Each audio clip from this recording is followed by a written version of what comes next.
नमस्कार, राष्ट्रपोस्ट से मैं पवन केसवानी। आज हम बात करेंगे नशे के उस कारोबार की जिससे पूरा छत्तीसगढ़ हिला हुआ है।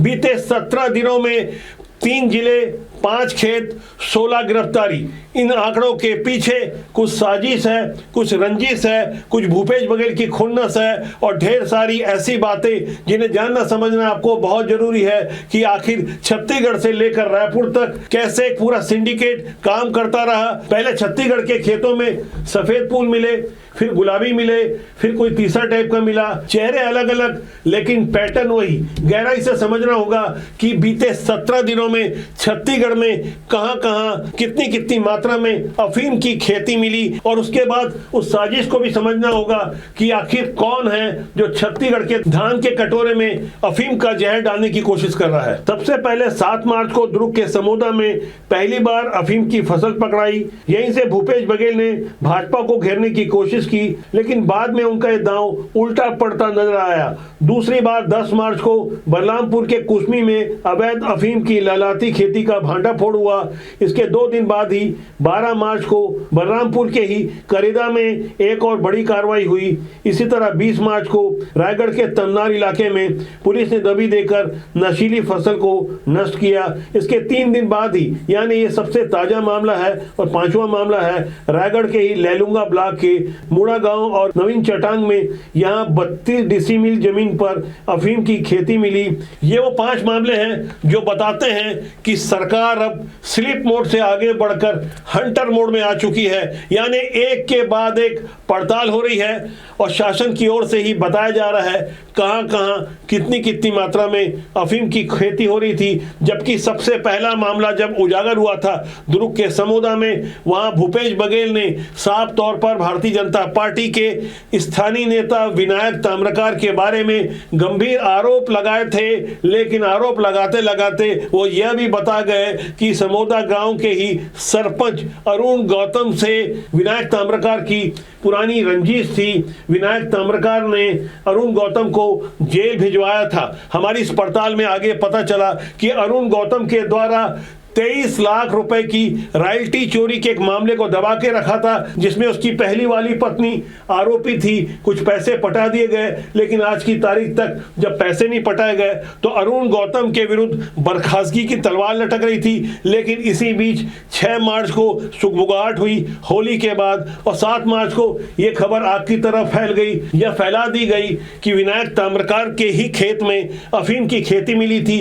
लेकिन यह सबसे ज्यादा हैरान करने वाली बात यह है, इस मामले के उजागर होने के 24 घंटे के भीतर दुर्ग जिले के कलेक्टर जब अभिजीत सिंह ने स्पष्ट रूप से बता दिया था कि यह खेत विनायक ताम्रकार का है ही नहीं, और आगे यह भी पता चला कि विनायक ताम्रकार इसमें कोई खेती भी नहीं करवा रहा था और न ही उसने अधिया में यह खेत किसी और को दिया था। राजस्थान के जो आरोपी पकड़ाए हैं विनायक ताम्रकार, फिलहाल उनके साथ जेल में हैं और बहुत जल्द ही उनकी जमानत होने की भी कोई संभावना नजर नहीं आ रही है। अफीम की खेती के इस एक मामले के बाद कई और मामले सामने आते गए।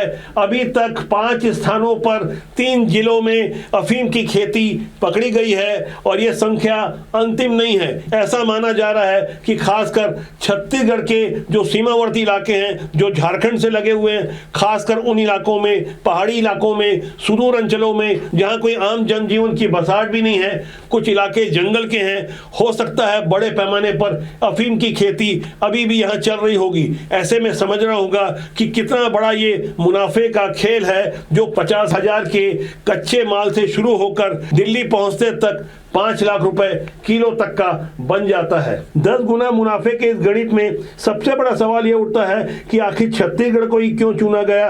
तो इसका बहुत बड़ा कारण यहाँ की भौगोलिक स्थिति है। झारखंड का खूंटी इलाका जो अफीम का गढ़ माना जाता है और छत्तीसगढ़ की सीमाएं झारखंड से सटी हुई है। तस्करों ने छत्तीसगढ़ की उपजाऊ जमीन को अपना एक्सपेरिमेंटल लैब बना लिया है। यहाँ से निकलने वाले अफीम का कच्चा माल झारखंड के खूंटी भेजा जाता है। अब यहाँ खेतों में 50,000 रुपए का जो तैयार माल होता है, वही माल दिल्ली और पंजाब के बाजारों में पहुंचते ही 5 लाख रुपए किलो की दर में बिकता है, यानी सीधे 10 गुना मुनाफा। इसी मुनाफे के लालच में बाहरी राज्यों के तस्कर छत्तीसगढ़ के भोले भाले किसानों को बरगला रहे हैं। दुर्ग में भी राजस्थान के बाहरी किसानों की संलिप्तता साफ हो चुकी है। यानी कुल मिलाकर इन पांचों ही मामलों में देखा जाए तो हर अफीम की खेती में बाहरी ताकतें मिली है, बाहरी लोग मिले हैं जो दिगर राज्यों से आकर यहाँ खेती करते रहे। शुरुआत में जब पहला मामला पकड़ाया था और जिस मामले में भूपेश बघेल साफ तौर पर यह समझाने और बताने की कोशिश कर रहे थे कि वो ही नशे के विरुद्ध सबसे मुखर आवाज है, भूपेश बघेल समझाने की कोशिश कर रहे थे कि भारतीय जनता पार्टी के नेता ही अफीम की खेती करते हैं, लेकिन उनके दावों की हवा निकालते हुए कलेक्टर अभिजीत सिंह ने जब पहले यह स्पष्ट कर दिया कि वो खेत विनायक ताम्रकार का है ही नहीं, और इसके बाद सिलसिलेवार तरीके से एक के बाद एक जो 3 जिलों में अफीम के जो 5 खेत पकड़ाए हैं उस पर भूपेश बघेल अब कहीं ग्राउंड पर नजर नहीं आ रहे हैं। मीडिया बार बार उन्हें घेरने की कोशिश कर रहा है, लेकिन भूपेश बघेल अपने मनगढ़ंत आंकड़ों के साथ यह समझाने की कोशिश कर रहे हैं कि नगरी में तो 20 एकड़ का खेत था, लेकिन जैसे ही मैंने सूचना दी तो पूरा वहां बुलडोजर चल गया। दूसरा अभी धमतरी में नगरी सभाओं में भारतीय जनता पार्टी के नेता के फार्म हाउस में भी 20 एकड़ में अफीम लगा था। जैसे मैं बयान दिया कि नगरी में भी किया जा रहा है, वैसे वो बुलडोजर चलाती है, लेकिन अफीम तो खेती वो कर रहे थे। इस तरह के तर्क देते हुए भूपेश बघेल शायद ये भूल जा रहे हैं कि छत्तीसगढ़ को बदनाम करने वाला सबसे कुख्यात शराब घोटाला हुआ। उस शराब घोटाले में कोई और नहीं बल्कि भूपेश बघेल का अपना ही परिवार शामिल था। उनके बेटे के विरुद्ध इतने मजबूत साक्ष्य थे कि कोर्ट से जमानत तब मिली जब वो 6 महीने की सजा काट चुके थे। साफ तौर पर उनके करीबी राजदार पप्पू बंसल से लेकर विजय भाटिया ने वो सारे राज उगल दिए, और इसी कारण भूपेश बघेल के द्वारा बनाए हुए आबकारी मंत्री कवासी लखमा भी 1 साल से ज्यादा समय तक जेल काट के आए। उनके विरुद्ध जो आरोप लगे कि प्रति महीना 2 करोड़ वो पाते थे, उन्हीं पैसों से कांग्रेस भवन बनाया, और उन्हीं शराब घोटाले की रकम के कारण ही कांग्रेस के आज की तारीख तक भी छत्तीसगढ़ के कोषाध्यक्ष राम गोपाल अग्रवाल फरार हैं। ये कांग्रेस के कोषाध्यक्ष थे, दावा किया गया कि पैसा इनके पास आता था, इनसे कांग्रेस का कार्यालय बनाया गया। अब भूपेश बघेल चूंकि नशे के विरुद्ध आवाज उठा रहे हैं तो शराब घोटाले वाले मामले में उनके घर पर 10 मार्च 2025 को जब छापा पड़ा था और नोट गिनने वाली मशीन मिली थी और करीब 35 लाख रुपए नगद भी मिले थे, तब भूपेश बघेल उसे मामूली रकम बता रहे थे। एक मंझे हुए पॉलिटिशियन की तरह भूपेश बघेल को लगा होगा कि अफीम वाले मामले में सीधे तौर पर यह बताया जाए कि जहां जहां भी अफीम की खेती हो रही है वो भारतीय जनता पार्टी के लोग ही करवा रहे हैं, तो हो सकता है उससे उनका अपराध कम हो जाए।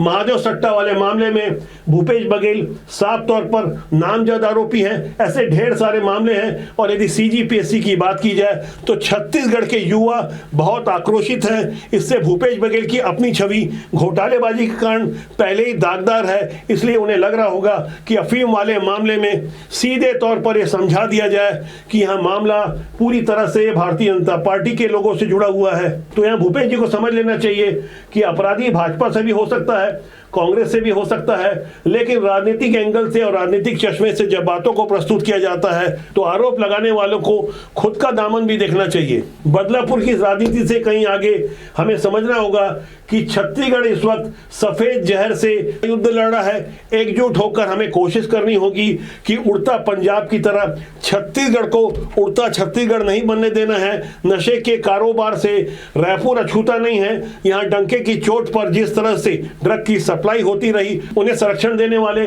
कौन कौन नेता थे वो एक अलग विषय है। फिलहाल हमें देश और समाज की जनता के लिए सोचना है। अच्छे राजनेताओं से उम्मीद करनी चाहिए कि देश और समाज के लिए कोशिश करें, अच्छा काम करें। इसलिए बार बार आग्रह करते हैं कि अच्छे लोग राजनीति में आए। राजनीति बुरी नहीं होती, उसमें काम करने लोग अच्छे या बुरे होते हैं। फिलहाल आज के लिए इतना ही। बहुत जल्दी मेरी आपसे फिर मुलाकात होगी। नमस्कार।